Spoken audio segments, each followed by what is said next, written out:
Ka-Express, habang papalapit ang ikalawang araw ng Monday Gilas practice, umiinit na agad ang usapan sa loob at labas ng training camp. Hindi lang ito tungkol sa plays o drills. Ito na ang sagupaan ng dalawang basketball eras.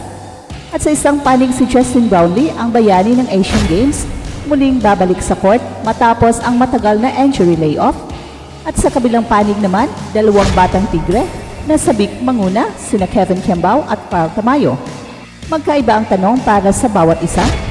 Para kay Justin Brownlee, may asim pa ba ang Magic? At para kina KQ at Carl, oras na ba para sila naman ang umako ng Gilas offense? Habang inaabangan ang practice, malinaw na ang tensyon, hindi dahil may away, kundi dahil andito na tayo sa transition point ng Gilas Pilipinas. Marami ang nagtatanong kung si JB pa rin ba ang magiging focal point ng opensa o kung bibigyan na ng buong tiwala sina Kevin at Carl. Ang dalawang batang big man na nagpakitang gilas sa Korea Tune-Up Games at handang-handa nang makipagsabayan sa Asia Cup. Hindi ito usapang respeto. Alam nating bayani si JB, pero panahon din para tanungin kung ang kinabukasan ay narito na, bakit hindi natin ito yakapin ngayon? Bakit crucial ang magiging tono ang second practice ngayon? At anong senyales ang dapat bantayan ng mga Pinoy fans sa pagitan ng magic ni JB at momentum ni na KQ at Carl? Ka-Express, sa bawat ikot ng bola, may kasamang ikot ng panahon. At ngayon na ikalawang araw ng Gilas Close Door Training Camp, marami ang nakatutok hindi lang sa plays, kundi sa mga posibleng pagbabago sa leadership ng opensa. At sa isang gilid ng court, inaasahang babalik si Justin Brownlee, isang living legend sa mata ng Pinoy basketball fans. Pero sa kabilang banda, andyan sina Kevin Kembao at Carl Tamayo na handa ng maging mga bagong haligi ng pambansang koponan. Mula nang operahan si JB sa kanyang thumb injury, tahimik ang kampo ng Gilas tungkol sa kondisyon niya. Pero ngayon kasama na siya ulit sa training pool at inaasahang lalahok sa mga susunod na ensayo.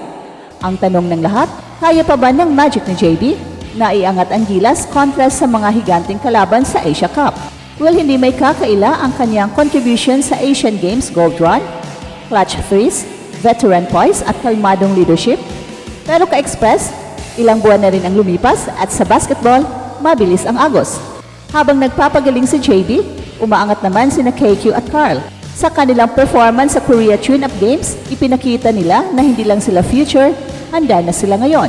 Si Kevin, binasag ang sistema ng depensa gamit ang kanyang IQ, vision at physicality. Si Carl, unti-unting bumabalik sa kanyang pre-injury form, reliable bilang stretch big at post scorer. Hindi sila nangangailangan ng spotlight, pero sa kanilang kilos, ramdam mong sila na ang susunod sa pila. Ang Gilas ngayon ay nasa gitna ng tanong, balik ba tayo sa luma o handa na tayong tumayo sa bago? Sa ikalawang practice ng Gilas, hindi lang shooting drills ang bantayan. Bantayan kung sino ang kontrolado, ang rhythm ng ensayo, sino ang pinapakinggan ng teammates, sino ang tinuturuan, dahil minsan, hindi sinasabi ang transition, nangyayari lang ito sa tahimik na kumpiyansa ng mga batang leader. Kung saan susuruin natin ang contrasting styles ni Justin Brownlee, Kevin Kembao at Carl Tamayo, at kung bakit critical para kay Coach Tincon ang pagpili kung sino ang magiging sentro ng diskarte para sa Asia Cup. Ka-Express, kung pag-uusapan natin ang Gilas Pilipinas sa mas malalim na antas, hindi lang ito simpleng tanong ng sino ang magaling, kundi sino ang maswak sa sistema ngayon.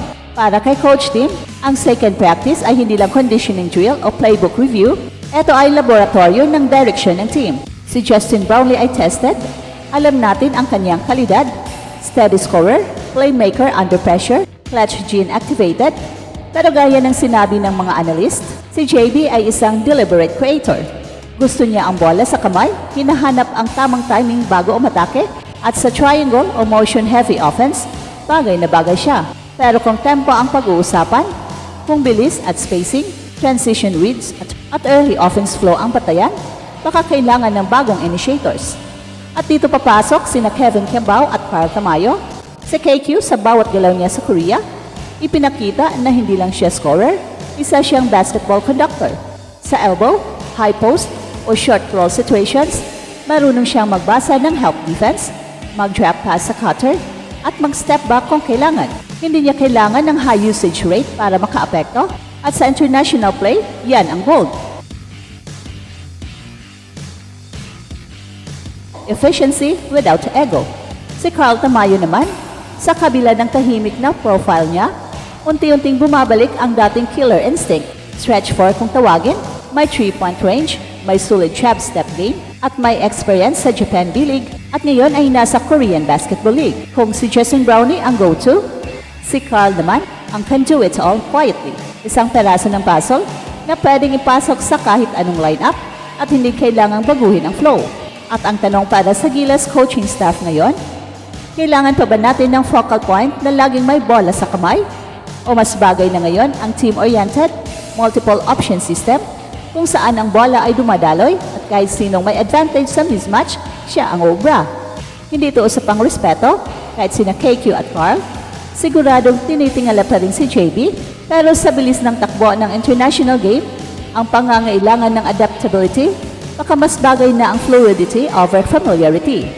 At kung totoo ngang si Kevin ang pinakamahusay na decision maker sa practice, at si Carl ang pinaka-consistent scorer sa frontline, baka ito na nga ang senyales, hindi lang si JB ang dapat nating sandigan.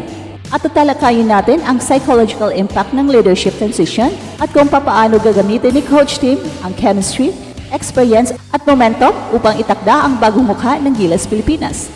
Ka-express sa basketball, hindi lang galing ang batayan sa pamumuno. Minsan ito'y tungkol sa timing, tiwala at tahimik na pag-abot sa inaasam na trono. At ang ikalawang practice ng Gilas habang inaabangan ang physical performance ni JB, mas lalong masusubok ang emotional dynamics sa loob ng team. Dahil ngayon, hindi lang shooting percentage ang tinitingnan, kundi kung sino na ang hinahabol ng teammates sa drills, sino ang pinagkakatiwala ang kausap sa huddle, at sino ang gumuguhit ng kumpiyansa sa buong grupo. Kung si Justin Brownlee ang magdadala ng leadership presence, sina Kevin at Carl naman ang mukhang magdadala ng execution identity. At ito ang malaking bagay, hindi kailangan ni Coach Tim na mamili ng isa lang. Pwedeng si Justin ang rock, ang emotional spine ng team, habang sina KQ at Carl ang cutting edge, at bagong retmo sa opensa, ang future na unti-unti nang hinuhubog. Pero sa sistemang gustong itayo ng Gilas, hindi sapat ang pangalan, kailangang may chemistry, may flow, may give and take. At kung totoo nga na sa Korea pa lang ay ramdam na ng staff na sina Kevin at Carl ang pinaka-fluid sa reads at reactions, baka ito na ang panahon para itulak sila sa mas mataas na responsibility. Hindi dahil kailangan lang ng scorer, kundi dahil kailangan ng bagong leader na marunong magbasa ng laro sa bilis ng international pace. At ito ang Express Info kung saan bawat kwento ginulat ang mundo. Don't forget to like and subscribe.